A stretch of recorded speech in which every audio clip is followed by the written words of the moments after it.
أعوذ بالله من الشيطان الرجيم ورحمة الله وبركاته. الحمد لله رب العالمين. அல்லாஹ்வின் நல்லடியார்களே, அல்லாஹ்வினுடைய வசனங்களை கேட்டு நம்முடைய வாழ்வை சீரமைத்துக் கொள்ளக்கூடிய ஒரு சிறப்பான ஒரு வாய்ப்புகளை நமக்கு அல்லாஹ் கொடுத்திருக்கிறான். அந்த வகையிலே இன்றும் அந்த செய்தியை கேட்க நாம் எல்லாம் ஆர்வத்துடன் அமர்ந்திருக்கிறோம். அந்த வகையிலே இனி வரக்கூடிய காலகட்டங்களிலே நபிகள் நாயகம் செய்த விண்ணுலக பயணத்தின் ஆரம்ப கட்டமும் அதன் தொடர்ச்சியாக அல்லாஹ் கொடுத்த சான்றுகளை நாம் பார்க்க போகிறோம். அதை திருமறை குர்ஆனிலே பார்க்கும்பொழுது, மஸ்ஜிதுல் ஹராமில் இருந்து சுற்றுப்புறத்தை பாக்கியமிக்கதாக நாம் ஆக்கிய மஸ்ஜிதுல் அக்ஸா வரை தனது சான்றுகளை காட்டுவதற்காக ஒரு இரவில் தனது அடியாரை அழைத்து சென்றவன் தூயவன் அவன். அப்போ ஏதோ ஒரு சான்றை காட்டுவதற்காக அல்லாஹ் அழைத்து செல்கிறான் என்பதை நபிகள் நாயகம் ஸல்லல்லாஹு அலைஹி வஸல்லமுடைய இந்த பயணத்தின் இந்த உண்மை சம்பவத்தின் மூலம் நாம் தெரிந்து கொள்ளலாம். அப்போ இப்போ நாம் அவங்க கிளம்பக்கூடிய அந்த வாகனத்திலிருந்து ஆரம்பிப்போம்.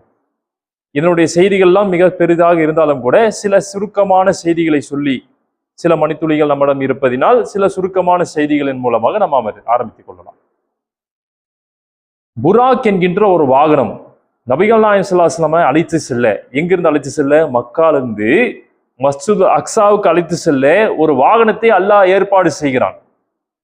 அந்த புராக் என்கின்ற வாகனத்தை எப்பேற்பட்ட சிறப்பு வாய்ந்ததாக வைத்திருக்கிறான் என்று சொன்னால், கோவேரி கழுதை விட சிறியதும் கழுதையை விட பெரியதும். கோவேரி கழுதைங்கிறது கழுதையை விட மிக உயரமாக இருக்கக்கூடியது, அதை விட கொஞ்சம் சிறிதாக இருக்கக்கூடியது தான் இந்த புராக். அப்ப கழுதையை விட கொஞ்சம் பெருசா இருக்கு, அந்த மாதிரி இருக்கக்கூடிய ஒரு புராக். இந்த வாகனமானது கடிவாளமிட்டு சேனங்கள் இட்டு, அது கண்ணுக்கெல்லாம் போடுவாங்களா, கண்ணுக்கு வாய்க்கெல்லாம் போட்டு ஒரு கயிறு ஒன்று கட்டியிருப்பாங்களே, அந்த மாதிரி. அதுதான் என்னது, ஓட்டுறவரோட கையில தான் அதோடைய கண்ட்ரோல் ஃபுல்லா இருக்கும். அப்ப அந்த மாதிரி இருக்கக்கூடிய அந்த கடிவாளங்களுடன் இருக்கக்கூடிய அந்த புராக்கை அல்லாஹ் கொடுத்து இதுல பயணம் செய்து கொள்வதற்காக ஏற்பாடு செய்கிறான். இப்போ அந்த புராக்கில நபிகள் நாயகம் ஸல்லல்லாஹு அலைஹி வஸல்லம் ஏறலான்னு போகும்போது அது ஏற்றுக்கொள்ள மாட்டேங்கிறது. என்ன செய்யுது?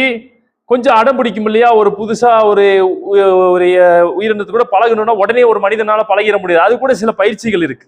அப்படி அடம் பிடிக்கும் பொழுது ஜிப்ரீல் அலைஹிஸ்ஸலாம் சொல்றாங்க, புராக்கே, அல்லாஹ்வுக்கு விருப்பமான மனிதர்களிலே இந்த இதுவரைக்கும் முன்னாடி மேல யாரும் ஏறினதில்லையே, இந்த முகமதை ஏற்றிக்கொள், அவர் அல்லாஹ்வின் மதிப்புக்குரியவர், உன்மீது ஏற்றிக்கொள் அப்படின்னு சொன்னோன்னே, இந்த செய்தியை கேட்டோன்னா அந்த புராக்கே வேர்த்து விறுவிறுத்து போயிருது. திடீர்னு ஒரு செய்தியை சொன்னோன்னு என்ன ஆகும்? ஒருத்தவங்களை வேர்த்து விறுவிறுத்துரும்ல, ஒரு தப்பு செஞ்சிருக்கோம், அந்த தப்பை சொன்னோன்னே குற்றமுள்ள நெஞ்சு குறுகுறுக்குன்னு சொல்ற மாதிரி வேர்த்து விறுவிறுக்கிறது போல இந்த புராக் என்ன செய்யுது? வேர்த்து விறுவிறுக்கு, வேர்வை ஓடுதுன்னு சொல்றாங்க அந்த ஹதீஸ்ல. அதன் பிறகு அந்த புராக்கினுடைய ஒரு தன்மையை சொல்றாங்க, என்னன்னு கேட்டா, அது எங்கே தன் பார்வைகளை செலுத்துகிறதோ அவ்வளவு தூரம் பயணம் செய்யும். எங்க இப்ப இங்க இருந்து எனக்கு பார்வை எங்க தெரியுது? பஸ் ஸ்டாண்டு தெரியுதுன்னா அது வரைக்கும் அதெல்லாம் பயணம் செய்ய முடியும். இந்த நிலத்துலதான் இப்ப பயணம் செய்ய போகுது. நட்சத்திரத்தை பத்திருச்சு, நட்சத்திரத்துக்கு போகும் நம்ம நினைச்சிடக்கூடாது. என்ன பண்ணுது? நிலத்துல பயணம் செய்யக்கூடிய, வேகமாக செல்லக்கூடியதாக அந்த புராக்கை அல்லாஹ் அமைத்து கொடுக்கிறான். இதெல்லாம் எதற்காக? ஏதோ ஒரு சான்றை அல்லாஹ் காட்டுவதற்காக இவ்வளவு சிறப்பு வாய்ந்ததா? ஒரு பெரிய அமைச்சர்கள்லாம் வராங்கன்னு சொன்னா ஏதோ மாட்டு வண்டியில வருவாங்களா?